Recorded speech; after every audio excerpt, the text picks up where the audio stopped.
Isaiah chapter 42 and verse 8. I am the Lord Yahweh, that is my name, and my glory will I not give to another, neither my praise to graven images. Behold, the former things are come to pass, and new things do I declare. Before they spring forth, I tell you of them. First and foremost, I want to give all praises, glory, and honor unto Yahweh, Bahashem Yahweh Shai, Bahashem Rakakadash. Yahweh is the name of our Heavenly Father, who the world ignorantly calls God. His real name is Yahweh, and his name means He is, He exists. Bahashem means in the name. Yahweh Shai is his only begotten Son, who the world ignorantly calls Jesus. His real name is Yahweh Shai, and his name means He is the deliverer. Bahashem in the name of the Ruach HaKodesh, the name of the Holy Spirit. Next, double honors to the head elders, apostles, and bishops at the Great Millstone who rule well and who teach well. And shalom to all full elect, your brothers and sisters out there scattered abroad, gathering faith as a treasure. I say shalom to you. So, I got this. Isaiah 42 and 8. I am the Lord Yahweh, that is my name, and my glory will I not give to another, neither my praise to graven images. It says, behold, the former things are come to pass, and new things do I declare. This is the point right here. Before they spring forth, I tell you of them. So Yahweh Bashem Yahweh Shai gave us the insight and let us understand what his will is. And he let the wicked rule the world for a moment, for a season, but in due time he will set up one that is profitable, and that's Yahweh Shai. But he's fair and he's balanced. So he let the wicked rule. This is their time to rule. But righteousness is just around the corner. So keep the faith, keep praying, and keep worshiping Yahweh Bashem Yahweh Shai. So I got a few scriptures.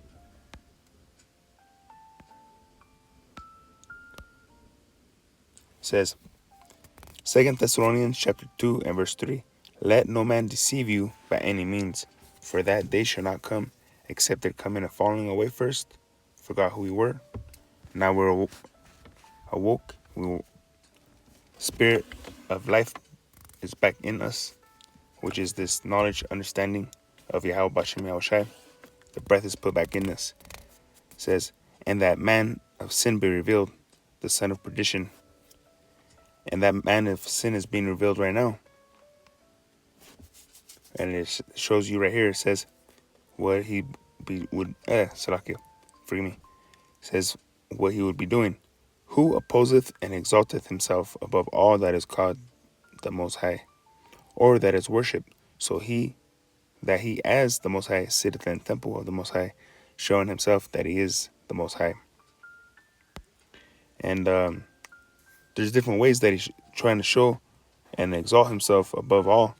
Like over here, we got Elon Musk refers to Neuralink's brain-computer interface as Jesus-level technology because of the ambiguous medical goals. He claims the chips will eventually perform miracles such as curing paralysis, restoring sight to the completely blind, and giving people cybernetic superpowers through digital symbiosis.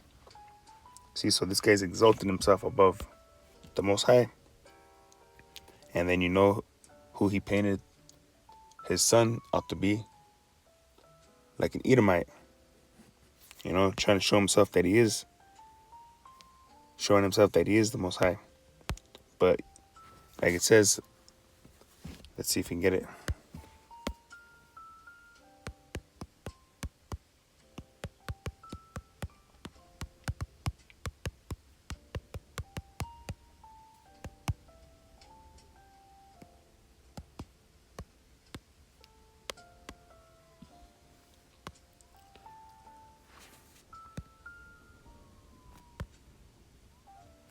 Let's get the NLT. But the one who rules in heaven laughs. The Lord scoffs at them. NLV. He who sits in the heavens laughs.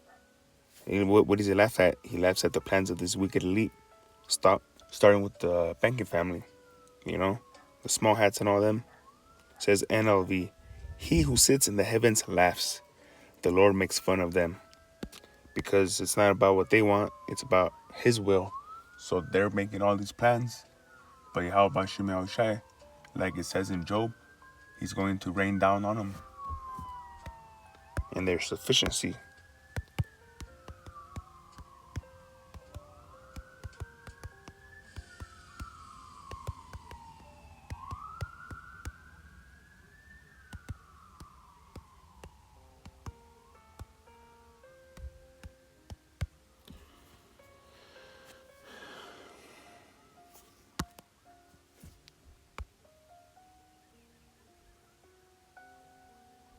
Well, I get this one.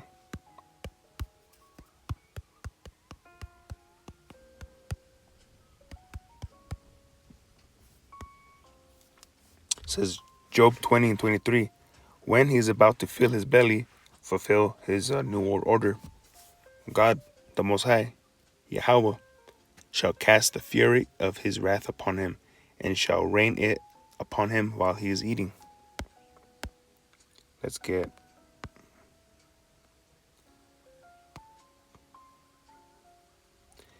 May God give them a belly full of trouble. May God rain down in anger upon him.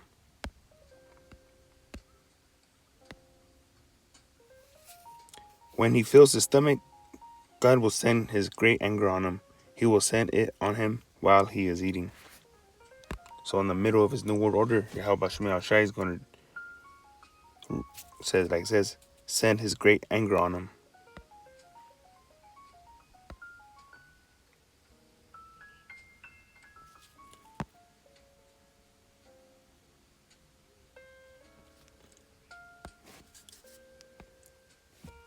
And why is he going to send that great anger on him? It says Zechariah chapter 2 and verse 8. For thus saith the Lord of hosts, Yahweh of armies. After the glory, let me repeat that. For thus saith the Lord of hosts, after the glory he sent me unto the nations which spoiled you. Let's get that word spoiled.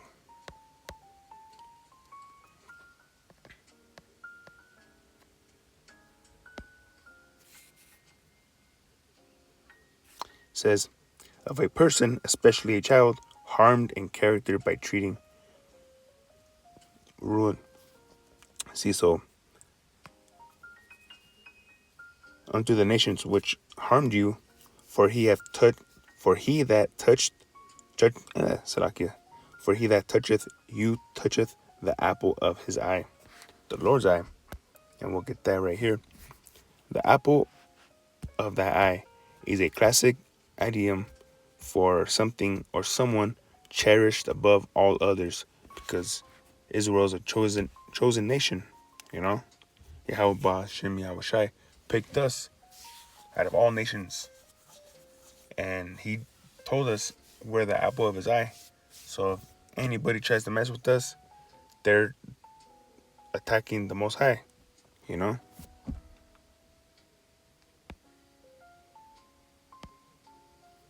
And like it says,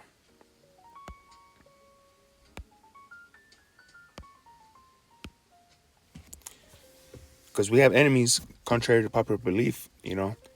There's that emotion that people want to, can't we all just get along? But Jacob and Esau have been at war. Like it says, Yahweh Shem Yahushai says, I will have war with Amalek from generation to generation.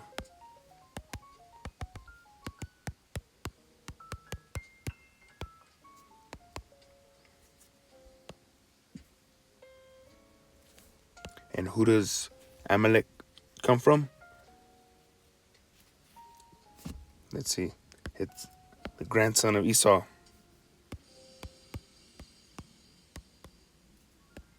See? And Timnah was concubine to Eliphaz, Esau's son. And she bare to Eliphaz Amalek. These were the sons of Adar, Esau's wife. See? So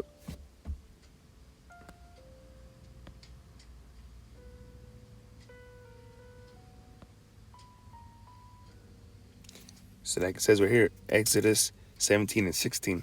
For he said, because the Lord Yahweh have sworn that the Lord Yahweh will have war with Amalek from generation to generation. And we know that the earth abideth forever, but one generation comes and another one goes. So it's continual war with Amalek until he destroys him off the face of the earth, you know?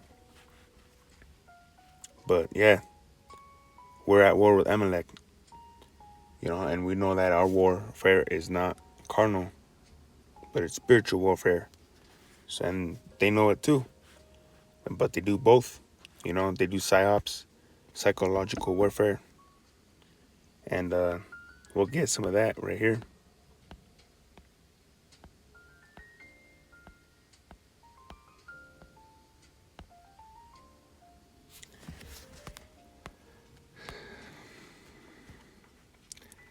I had asked it a couple questions, and I said, like God says, what's going to happen before they happen. And it says, if you are referring to the idea that a hidden group, Illuminati, or they must legally or spiritually show you their plans before carrying them out, you are likely thinking of two concepts often discussed in alternative media: predictive programming and the revelation of the method, the revealing of the method. It says, an esoteric or occultic alternative theories, and we know, hold on, let's see.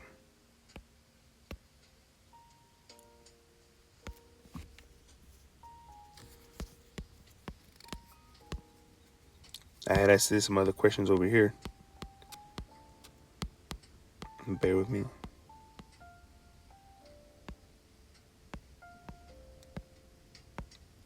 I asked, what are some of the conspiracy theories that have and are coming true? And it says,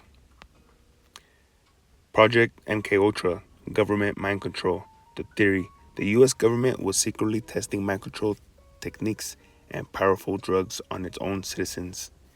The reality: from 1953 to 1973, the CIA ran Project MK Ultra, a covert, illegal human experimentation program. Unwitting Americans and Canadians were subjected to massive doses of LSD, hypnosis, sensory deprivation, and psychological abuse. The goal was to develop truth serums and brainwashing techniques for interrogations. The program was exposed during congressional hearings in 1975. The Tuskegee syphilis study. The government was intentionally infecting or withholding medical treatment from black men to watch them die. God damn, see, that's the hate that Esau has. Why? Because, let's get that.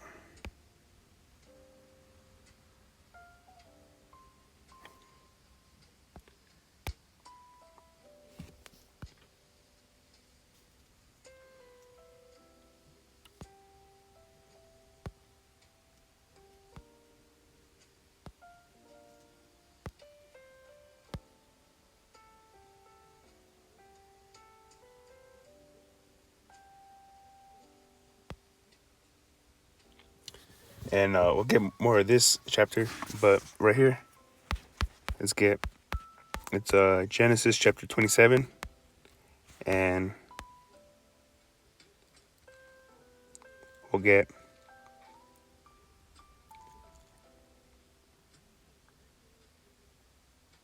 it says 35, and he said, who's he? That's Isaac. Thy brother came with subtlety and have taken away thy blessing.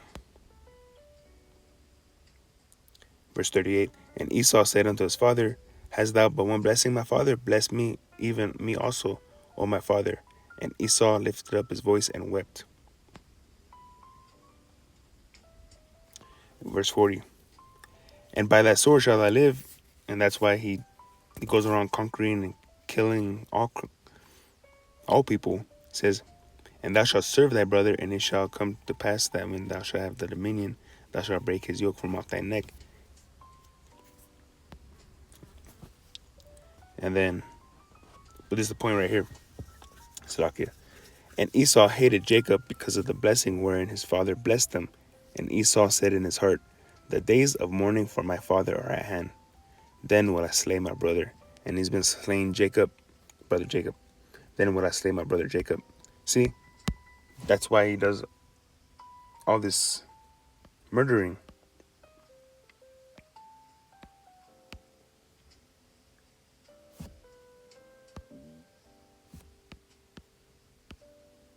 Of black men, like they're doing those experiments.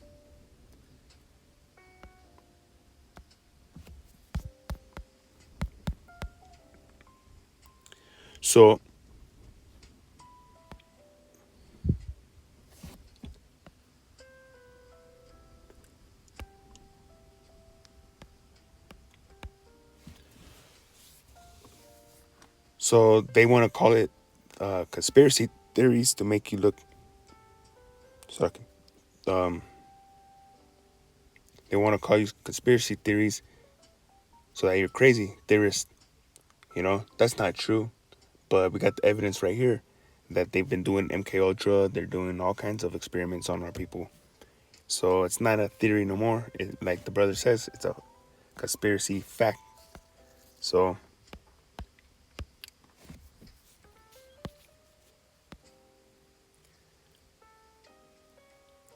like this is a conspiracy, so-called conspiracy theory, but you'll see it all makes sense.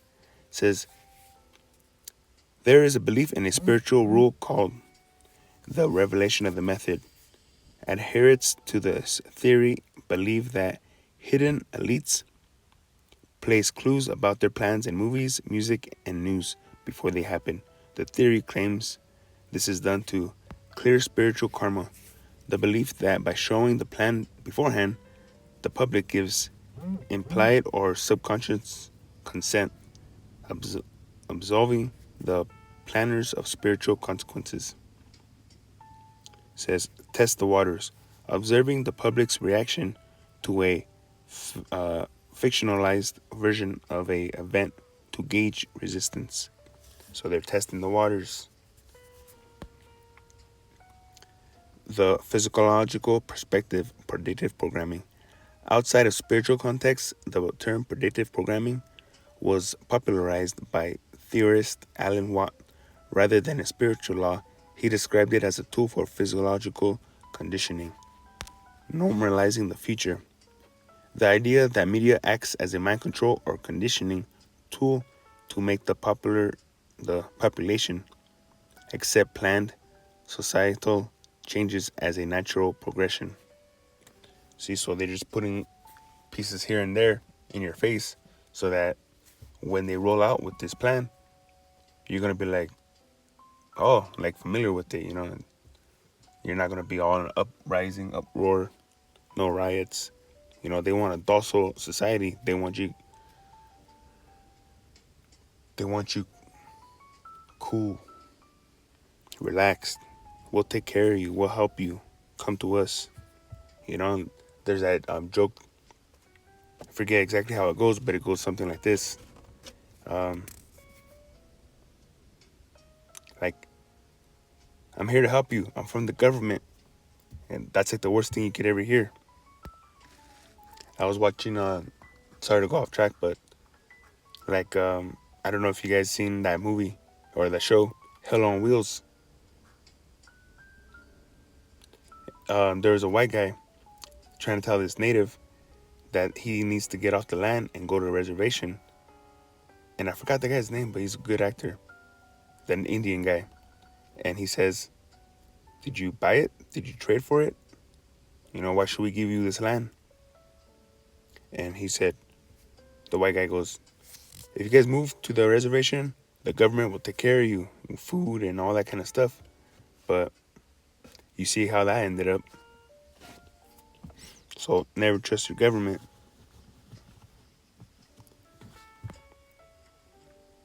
Especially when they say, I'm here to help you. they're doing the opposite. Like it says, but war was in his heart, coming, talking sweet words. So it says psycholog, psycholog, uh, psychologics note that the human brain is highly evolved for agency detection and pattern recognition. When people look back at books or shows like The Simpsons or sci fi movies after a major event, the mind naturally highlights the consciousness while ignoring the thousands of fictional predictions that never came true. But so they put it in movies, like they're saying. It says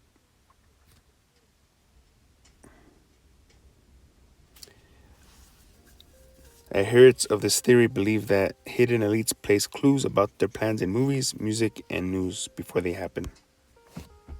And part of that, like I said, movies. I got some examples right here. It says published by George Orwell in 1949. 1984 is a dystopian novel with Winston Smith, a low-level party worker living in a totalitarian superstate called Oceania. And we see that word totalitarian.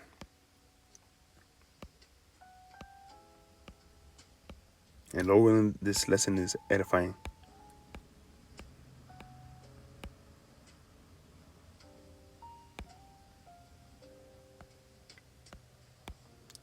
You gotta get rid of some of these.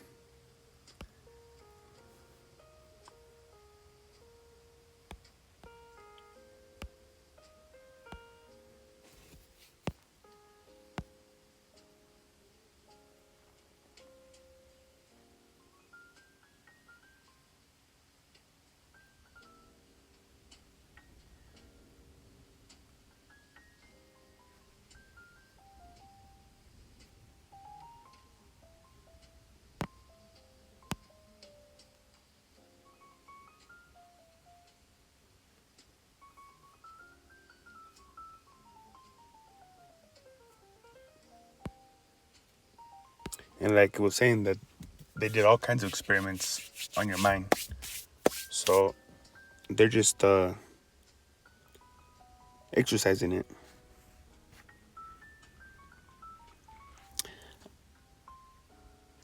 I asked, why would the government want to program their citizens? Conspiracy theorists believe governments or elites use predictive programming to prevent public resistance and gain total control during major societal shifts. By normalizing a crisis in fiction first, the public is conditioned to accept it quietly when it happens in real life. So there's an example of that totalitarian superstate. You know, says a cautionary tale exploring the dangers of unchecked government power, mass surveillance. You see that with the flock cameras. The government wants all the power. Says, and the manipulation of truth, reality, and language. You know,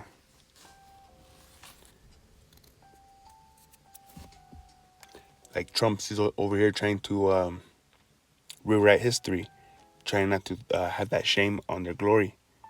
You know, on how they got this country, this land.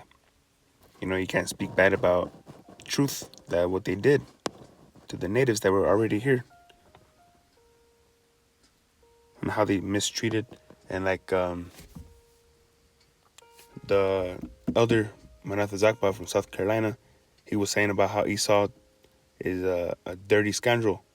In other words, that when the Native Americans, our people, the Gadites, they went out to hunt or fight or whatever, that Esau would come around the backside and kill our women and children. You know, that's not a man. That's a freaking rat. But like it says, Esau's a cunning hunter, and this is him with the MK Ultra and all this kind of psychological war. That's him being that cunning hunter. It says, because we're getting into that predictive programming, this is another one because it's all gonna, like they said, the polycrisis, the year of the polycrisis. Poly meaning many, so it's gonna be like when they say the shit hits the fan. It's all gonna happen at once. It's gonna be a big old mess. So not only a totalitarian state, the government controlling you in every aspect, like they're saying with the facial recognition and stuff, and all these cameras, this mass surveillance, that they're gonna be able to see your emotions on your face, your expressions, and they're gonna know if you're down with them or not. So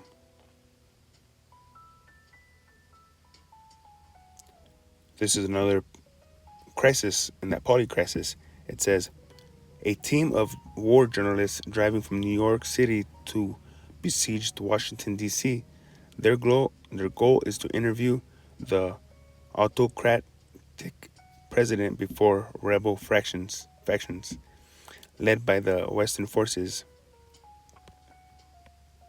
It says, let's get down. Journey to the capital.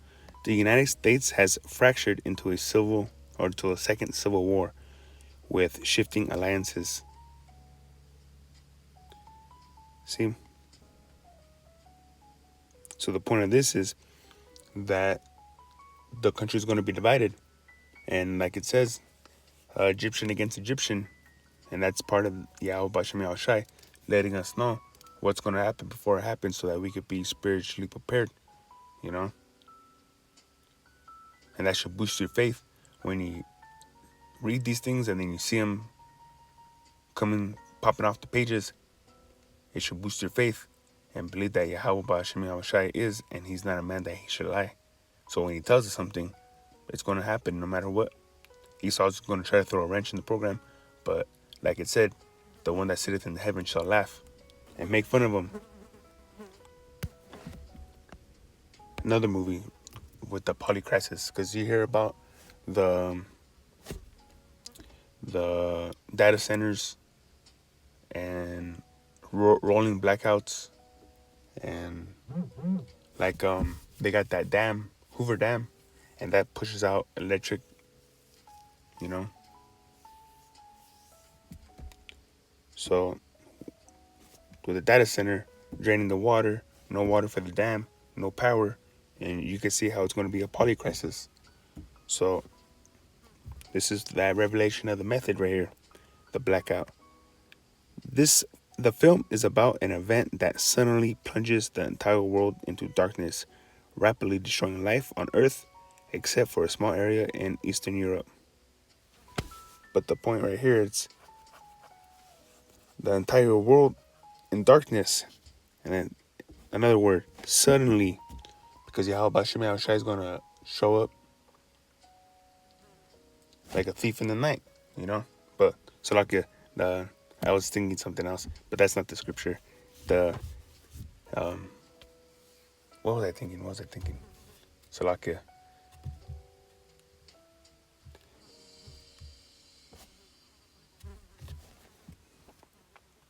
I forget what I was thinking. But yeah, it's going to happen when people least expect it. So that's why we need to be on our watch, you know? Another one, predictive programming. The cannibal, I put cannibal movie, but it says the cannibal genre spans everything from visceral 1970s exploration films to stylized coming of age romances and dark satires. We'll go down. Cannibal Holocaust. This is the most infamous and pioneering film in the cannibal boom subgenre. It follows a documentary crew into the Amazon rainforest and features graphic, realistic effects. Ravenous, a highly regarded, eerie black comedy in the 19th century Sierra Nevada mountains. It features Robert Carlyle and Guy Pearce and tackles the dark frontier methods of the Wendigo. Anyways, coming of age and romance. Bones and All, a tender but graphic romantic horror film following two young drifters as they navigate first love while dealing with their uncontrollable cannibalistic urges. Raw, a French Belgium coming of age body horror film about a strict vegetarian veterinarian study student who develops a sudden insatiable craving for meat. But yeah, there's a bunch of movies. Like right here. Are We There Yet? And atmospheric American remake of the Mexican film that allows a tight knit, isolated family forced to maintain their ancestral, ritualistic, cannibalistic traditions after the sudden death of their mother. See, so there's a lot of cannibal movies, but they're just putting in the mind, so people are okay with it. You know, it's not so bad. I gotta, I gotta eat. You know, but yeah, how about Shmi Shai's gonna? He's the provider. So that's why we're gonna put our. That's why we are putting our trust in him, and that's how we're gonna be saved. You know, putting our trust in him, believing in him.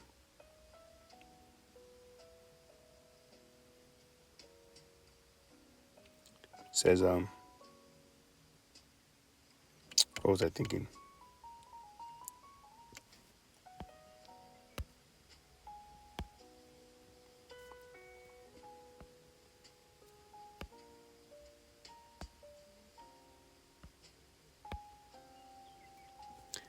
And then I put in microchipping movies.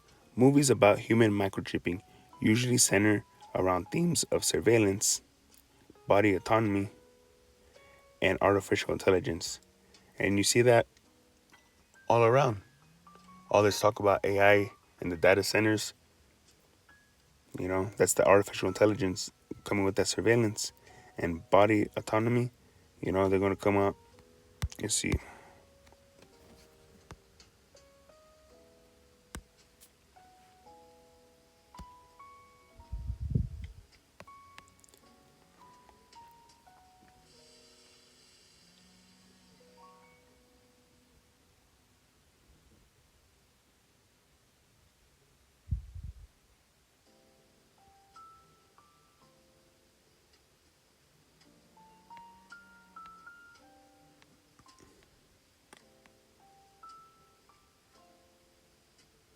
It says body autonomy is the right to governance over our own bodies. So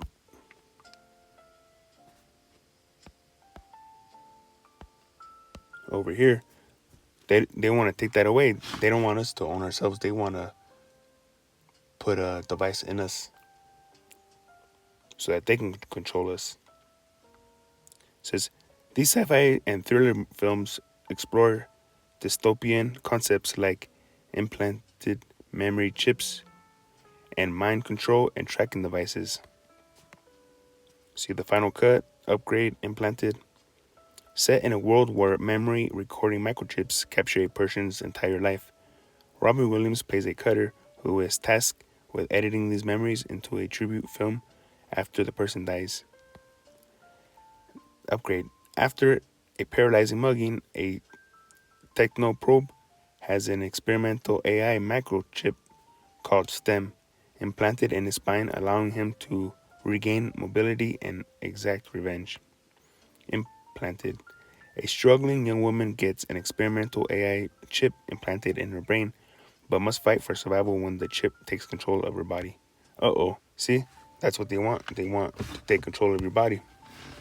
You know, they're going to come with all this peace and safety and say, you know, just take this chip and you can walk again. You could see again. You could do things you could never do before. You know, just let us put this in you. And when they got it in you, they got you. And you're going to be their slave. It says Revelation 13 and 16, because they're going to hold up these resources because of the water shortage and all that, the fertilizer shortage, gas shortage, you know, they're going to make it to, you want to eat, you got to come get this in you so that you can eat and we can control you. It says, Revelation 13:16, and he causeth all, both small and great, rich and poor, free and bond. That's all across the globe, both small and great. Don't matter who you are. You could be the lowest on the totem pole, or you could be a CEO of a company. Both small and great, rich and poor, free and bond. If you're locked up or if you're free, what are they going to do? They're going to cause to receive a mark in their right hand or in their foreheads. And it don't have to be in your right hand. It just has to be, your dominant hand. And the Akim brought out a video of the guy that made the chip saying about where the best place to put it in, and it's in your hands and your forehead.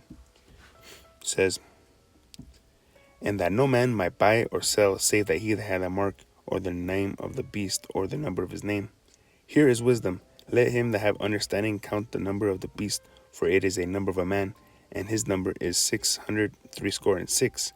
666. And these devils have it all around.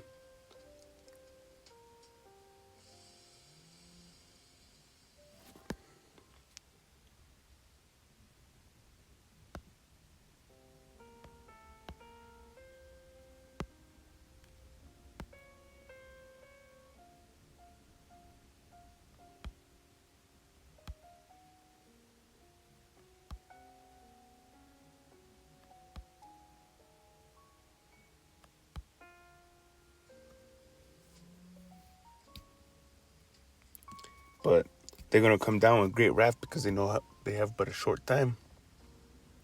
Because like I said, Yahweh Shem Shai is going to rain down on him while he's eating. He's going to pour his fury upon him while he's eating. So it says right here, Deuteronomy 7:17 or 16, and thou shalt consume all the people which the Lord thy power shall deliver thee, that I shall have no pity on them, neither shall thou serve their gods, for that will be a snare unto thee. But right here, verse 17, if thou shalt say in thy heart, these nations are more than I, how can I dispossess them? It says, verse 18, thou shalt not be afraid of them, but shalt well remember what the Lord Yahweh thy power did unto Pharaoh and unto all Egypt. The great temptations which thy eyes saw, and the signs and the wonders, and the mighty hand, and the stretched out arm, whereby the Lord Yahweh thy power brought thee out, so shall the Lord thy power do unto all the people whom thou art afraid. See, so Yahweh Shem Shai is with us, so we're not supposed to be afraid. We got to put our trust in him and believe that he will save us out of this, because there has to be a remnant that makes it out. So just hope that you make it to the end. Call on Yahweh Shem Shai, Ba'Hashem Kakadash, and trust in him with your whole heart. But yeah, these devils are crafty hunters, and we're relying on Yahweh Shem Shai. So, Lord willing is edifying. This was predictive programming, revelation of the method, and I want to give all praises, glory, and honor unto Yahweh, Ba'Hashem Yahweh Shai, Ba'Hashem Kakadash. Double honors to the head elders, apostles, and the bishops at the Great Millstone who rule well. And shalom, hopeful elected brothers and sisters out there scattered abroad, gathering faith as a treasure, as a shalom to you. Till next time, Lord willing, shalom.